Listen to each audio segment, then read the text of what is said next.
智能手機喺香港變得越嚟越普及，無論啲人喺行街嘅時候、搭車嘅時候，甚至學生喺上堂嘅時候，都會使用智能手機。根據國際性市場研究公司嘅調查所顯示咧，香港嘅智能手機嘅普及程度比其他城市高，平均每2個人就擁有一部智能手機啦。但係與此同時，市民誤中手機收費陷阱同埋手機病毒嘅次數咧，亦都有上升嘅趨勢喎。例如早前嘅一則新聞就曾經報導，一名香港人喺日本旅遊嘅時候咧，就漫遊上網。當佢接收到手機月費單嘅時候咧，竟然要繳交成8萬蚊喎。而喺手機病毒方面，著名嘅例子就有喺 Symbian 平台令人聞風喪膽嘅 Caribe 病毒，佢會開啟藍牙並不斷進行搜索，藉此消耗電池嘅壽命。要面對呢個問題，我希望通過以下個案研究，為大家介紹一啲較為普遍嘅智能手機陷阱，同埋分析大家誤中陷阱嘅原因，令大家可以對呢一方面更加嘅了解同埋有所防備。而且個案入邊亦都會提到一啲預防方法，幫助各位免受不必要嘅損失。其實每一個智能手機內部都係一個虛擬世界。以下係一個智能手機用家嘅可怕經歷，希望大家可以以此為鑑，唔好誤入瘋狂陷阱。醒啦！醒！咦？呢度係邊度嚟㗎？點解會喺度嘅？呢度係智能手機世界，歡迎光臨。智能手機世界？咁你係邊個嚟㗎？你唔需要知道我係邊個，你只需要知道我會幫你就得啦。你會幫我？不如你同我講下點解會喺呢個地方裏邊嘅？其實每一種科技產品系統會面對一個虛擬嘅世界，而家你就處喺你部手機嘅虛擬世界裏面。嚇！我部手機裏邊竟然有虛擬世界，我係咪發緊夢啊？你咁麻煩啦，唔好問啦，嚟，我帶你參觀呢個虛擬嘅世界。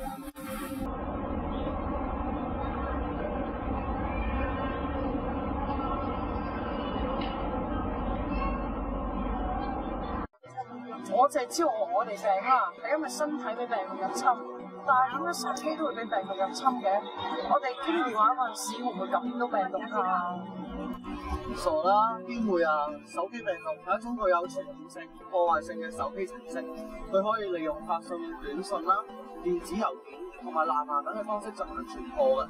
佢會導致用戶嘅手機死機、個人資料被刪除、向外發送垃圾郵件、泄露個人嘅資訊。有啲嚴重嘅病毒甚至會損毀 SIM 卡、晶片嘅硬體，導致使用者唔可以正常咁使用手機。嚇！死機咁恐怖，我可唔可以唔死啊？同埋你淨係識介紹手機病毒嘅定義，你淨係識呢啲㗎咋？梗係唔係啦，手機病毒嘅種類多不勝數，你聽過未啊？一聽嘅病毒啊，就知道佢哋係衰嘢啦。計我話釣魚王啊、手機俘虜、短信海盜、同花順大盜、老千大富翁、QQ 逗號、僵屍，通通都係一隻常見病毒嘅名稱。點解你咁勁㗎？我要講嘅種類都俾你講晒啦喎。咁我又唔敢多，我淨係識呢啲㗎咋。話時話，我始終都係唔明白手機病毒點樣影響智能手機喎。最近手機保安同埋防毒公司網巡聲稱發現咗2種新型嘅病毒，分別名為 SW Secure Phone 同埋 SW Curative， 主要係透過第三方嘅軟件市場喺 Android 系統上面傳播嘅。佢哋都能夠喺秒速裏面無聲無息咁攞到用戶嘅個人資料，攻擊力非常之強，而且印象得非常之厲害。喺安裝咗之後，只要喺背景裏面運行，唔會出現任何 icon， 而且喺啲多攻略裏面亦都會隱藏自己，就算具有一定電腦程度嘅用家都好難發覺。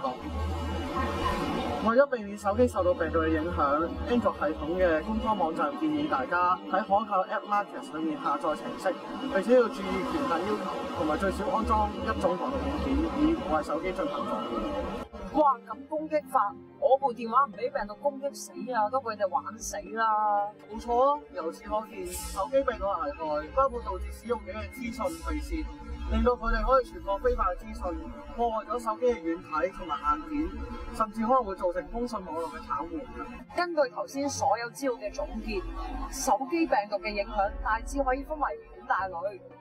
第一咧就換攝性嘅影響啦。雖然佢唔會造成手機實體上或者操作上嘅破壞，但係佢嘅感染症狀就包括手機屏幕持續咁樣閃爍、自動啟動電話錄音等等。第二就係困擾性嘅破壞，雖然佢都唔會造成手機實體或者操作上嘅破壞，但係佢嘅症狀包括阻止手機任何更新以及係下載。應用程式以及檔案系統無法正常運作，消耗手機電量以及係阻斷藍牙通訊等等。第三咧就係對實體以及係操作上嘅破壞造成非常嚴重嘅後果，使用者咧就無法繼續正常咁樣去使用手機啦。第四咧就係金錢損失，病毒嘅攻擊咧可以導致增加簡訊嘅開啟、被轉打國際電話、更改落單嘅資料等等。最後就係構成機密性嘅傷害。手機病毒所引發嘅機密性資料嘅外泄，可以話係殺傷力最大嘅破壞行為。病毒可以盜取行事曆、通訊錄、個人私隱照片或者係網上交易嘅資料。哇，講起嚟都覺得嚇人啊！冇錯，正所謂預防勝於治療，其實手機病毒係可以避免㗎。例如我哋最好刪除一啲亂碼短信啦。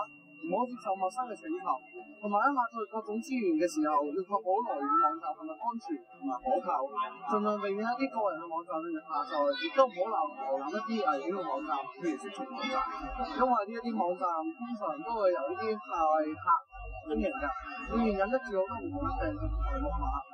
瀏覽呢啲網站係非常危險嘅。為咗等你更加明白到手機病毒陷阱，智能手機世界嘅專業調查員訪問咗智能手機常用客戶陳英婷小姐，不如睇下訪問嘅內容咧。首先咧，我想問下你認為智能手機嘅數目嘅上升咧，同我哋而家嘅手機病毒嘅上升趨勢有冇直接嘅關係咧？我諗都有密切嘅關係。而家啲智能手機都能夠上網，所以中毒嘅機會係增多咗，所以我覺得關係密切嘅。跟住咧，我想問下你有冇試過中呢啲手機病毒咧？如果有，你會點樣處理咧？就因為我怕中毒，所以我就冇上網。咁so far嚟講冇中過毒啦。如果真係中咗毒咧，我聽朋友講咧，都話係好難救得翻嘅電話。我諗真係可能要買過一部。你認為市民應該採取啲咩措施去避免中呢啲手機病毒咧？同處理自己嘅電腦一樣啦，平時要裝上電腦裏邊有嘅防火牆啦，過濾軟件啦，唔好隨便睇一啲嘅不明嘅電子郵件啦，上一啲嘅奇怪嘅網頁啦，咁呢啲都係我諗都預防到中毒呢個情況。你認為喺購買智能手機嘅時候，點樣先能夠成為一位精明嘅消費者咧？我諗所有消費嘅過程都係要睇清楚、問清楚，尤其啲條款咧太多好細嘅啲字，咁要有耐性咁去睇咯，咁唔好心急去買，咁睇真啲，考慮清楚先至決定咯。咁如果真係買咗嘅，到國內之前咁同電話公司或者係個網絡供應商講清楚邊要停一停使用嗰啲嘅數據服務，咁我諗係最穩當嘅。即係我咁醒，關於手機病毒嘅資料我全部都知道晒啦。其實佢關於手機病毒嘅資料都俾你講晒咯，留喺呢個手機智能世界裏面真係悶到我抽筋啊！不如你講翻現實世界啦。你估你真係好聰明？我點會咁容易放翻你去現實世界啊？你記唔記得你1個月前參加咗 ICCW 電訊蘋果嘅免費 WiFi 上網服務啊？吓？咁又點啊？咩事啊？唔通要我死啊？我可唔可以唔死啊？唔死都得，但你要記住，你簽嘢嗰陣時，你睇翻下面一條款號寫住，你第一日係可以免費用㗎，但係其後每一日都係要俾翻10萬蚊嘅上網費，同埋你必須係每一個星期結帳。裝你個死啊！啲字咁細隻，我鬼睇到喎。事實擺在眼前，你連名都簽咗啦，你想抵賴？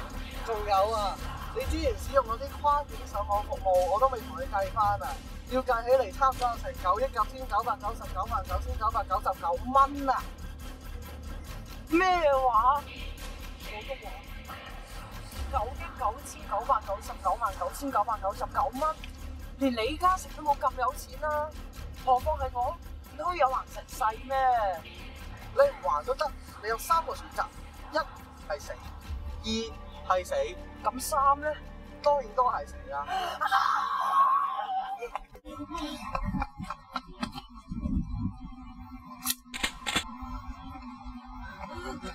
救命！救命啊！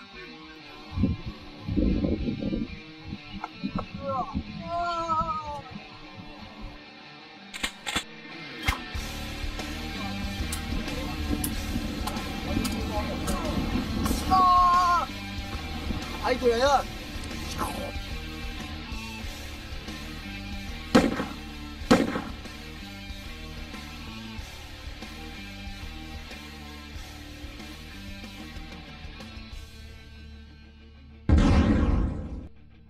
多謝你啊，恩人。請問你叫咩名啊？我係你手機網絡入邊嘅巡邏首長，我個名叫做陳天瑞。而家呢笪地方非常之危險啊，我哋都係走先啦。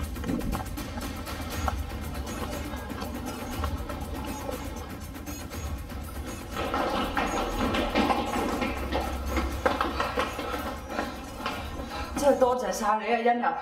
我哋終於嚟到安全嘅地方啦。係啊，唔使客氣。其實啱啱嗰隻嘢係手機病毒同埋手機收費陷阱嘅首長，所以佢通曉晒所有有關嗰方面嘅資料嘅。但係佢特意保密佢嘅行蹤，今次終於可以消滅佢啦。咁有冇啲數據或者資料可以顯示俾我睇而家手機病毒同埋收費陷阱嘅普遍情況咧？梗係有啦，去片。大家好，我係智能手機世界嘅資料調查分析員。我上星期喺香港雲隱書院以及喺街頭做咗訪問，不如等我匯報一下結果啦。首先，從圖表可見，因為智能手機比較受80後同埋90後嘅年輕人歡迎，所以我哋大多數都訪問咗啲年輕人，而佢哋大多數都係學生或者啱啱出嚟做嘢嘅白領。喺手機種類選擇方面，我發現咗佢哋大多數都會選用智能手機。雖然好彩只有少部分嘅人受過手機病毒嘅影響，但係不少受訪者咧都知道手機病毒嘅禍害。喺另一方面，受訪者咧大多數咧都聽過關於手機不合理收費嘅個案，證明咗手機收費陷阱喺香港咧係十分普遍嘅，而且亦都有不少人咧墮落過呢啲嘅收費陷阱入面。再者，亦都有唔少人咧認為香港嘅電信公司嘅收費問題咧係十分嚴重嘅。雖然係用智能手機有佢一定嘅好處，但係我哋都咧唔可以睇小佢嘅禍害。而家嘅情況真係令人擔憂啊！睇完頭先剛才嗰段短片，我終於明白多咗有關手機收費以及病毒陷阱而家嘅普遍情況啦。首長，我頭先已經消滅晒所有地啦。Yes，咦？請問你係邊位啊？其實我就係巡邏首長嘅手下腳長啊。腳長？原來係咁。咁想請問翻兩位，頭先嗰隻有陷害嘅手法係咪叫做手機收費陷阱咧？冇錯啦，近年嚟用手機收費陷阱嚟為害人間嘅手法非常之普遍，而且啱啱嗰隻嘢嘅手法近年嚟作惡多端、害人不淺嘅害人嘅手法亦都係層出不窮㗎，所以而家嘅手機收費陷阱咧非常之嚴重㗎。再者啦，而家嘅受害人咧多數都係下載不明嘅明星啦，或者係回覆不明嘅短信咧就已經中咗招啦。哦，咁唔怪之我頭先一聽電話就印堂發黑、四肢無力，咁就暈低咗啦。就梗係啦，我家手上面有一堆資料可以俾你睇下嘅。呢度有一啲案例嘅。係啊，呢度就話咧，市民每個月35蚊嘅手機通話費咧，竟然變咗做9000蚊喎。多數嘅收費咧，多數都係接收短信嘅費用嚟嘅。消費者委員會指出咧，有市民咧喺不知情下咧同意咗接收收費短信當收費陷阱。再者，消委會最新一期選擇月刊推出咧，電信公司代為收費，市民進入咗網頁嘅宣傳廣告，例如係免費姓名分析啦、免費離線下載啦、參加網上抽獎啦、輸入咗呢個手機號碼或者回覆短信嘅時候咧，就已經可能係確認咗接收短信嘅收費啦。有電信公司於1小時內向用戶發出咗80個收費短信啊，即係平均每個短信約收5蚊到啦。即係1個小時內已經向用戶徵收咗呢個嘅400蚊啊。又有公司喺2日之內發出咗700個短信，徵收咗2128蚊，即係平均每一個短信約3蚊咁多啊！哇，乜咁恐怖嘅？嗰啲短信嘅收費加埋啊，都夠我成個月食飯嘅錢啦！我一日都唔夠咯。會有買，多謝多謝。係啊，除此之外，亦都有好多唔少香港市民亦都墮入咗其他嘅收費陷阱嘅。第一啦，就唔少人亂睇咗呢個嘅手機短信啦，click入咗互聯網超連結就已經等於咗進入手機嘅網站噶啦。如果冇申請到 data plan， 就可能已經被收費噶啦。第二，唔少人外遊嘅時候咧，都中意用漫遊服務嘅。淨係舊年啊，消委會接獲嘅有關漫遊投訴咧，已經多達200幾宗噶啦。而最大數額嘅一張電話費單咧，竟然多達8萬蚊喎。其實只要有幾件事確保 check 清楚嘅話咧，必定大減少漫遊嘅費用嘅。哇！啲收費咁嚇人，真係嚇到鼻哥窿都冇肉啊！其實我想問有咩方法可以避免一啲咁恐怖嘅收費咧？第一，收到不明嘅短信，只要立即剷除就冇事噶啦。而家有好多智能手機嘅平台入邊，亦都有一啲愛嚟過濾一啲來電啦同埋不明短信嘅程式，就係例如呢個 Kaspersky Mobile Security 等。安裝同埋設定之後就一勞永逸噶啦。另外，啲人都應該刪咗呢個數據漫遊，只要確定呢個設定刪咗嘅時候咧，就所有 AGPS 或者係網上程式咧都唔會啟動嘅，取消所有來電轉播都係需要噶，否則就會容易俾人收取咗雙重漫遊費用噶啦。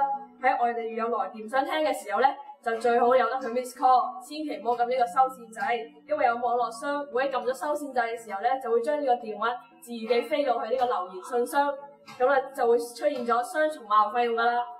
真係多謝晒你介紹咁有用嘅招俾我。其實留喺呢一個世界咁耐，我真係覺得好攰啊！你有冇辦法可以帶我翻返去現實世界咧？梗係有啦，我而家會帶你去到一個電話亭，只要你入咗1蚊，一合埋眼，跟住咧你就會傳送翻去現實噶啦。我哋而家走啦，拜拜。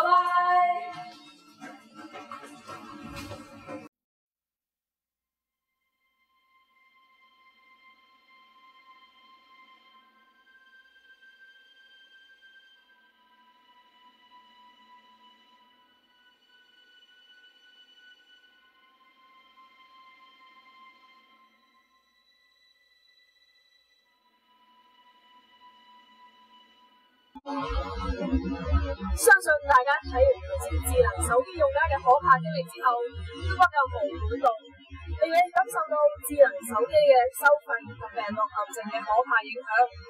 但係請大家放心，希望大家可以喺片段入面更深刻地了解到智能手機嘅收費同病毒陷阱嘅各樣資料、常見問題以及解決方法等等，再思考究竟自己日常生活中有冇疏忽或者犯下無心之失，因為你每一個輕微嘅錯誤都能夠令你墮入陷阱，所以大家喺選購手機或者續約嘅時候，必須留意清楚所附帶嘅合約條款或者規則，以免墮入瘋狂陷阱。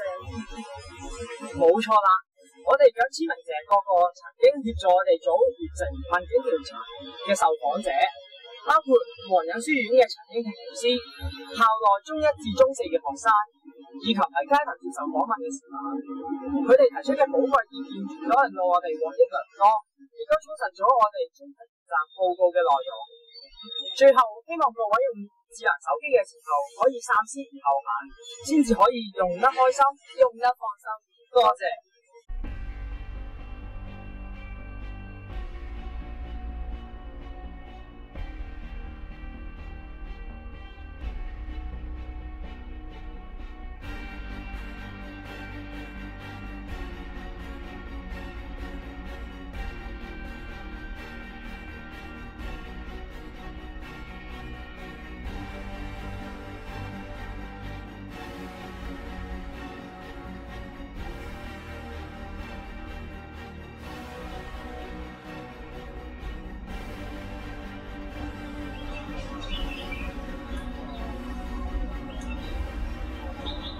咦？見到啲同學，咪即係代表翻嚟現實世界？太好啦！實喺度，得件收件人係我。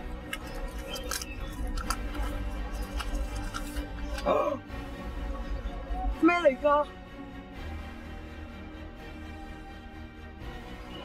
點解又會出現翻喺度嘅？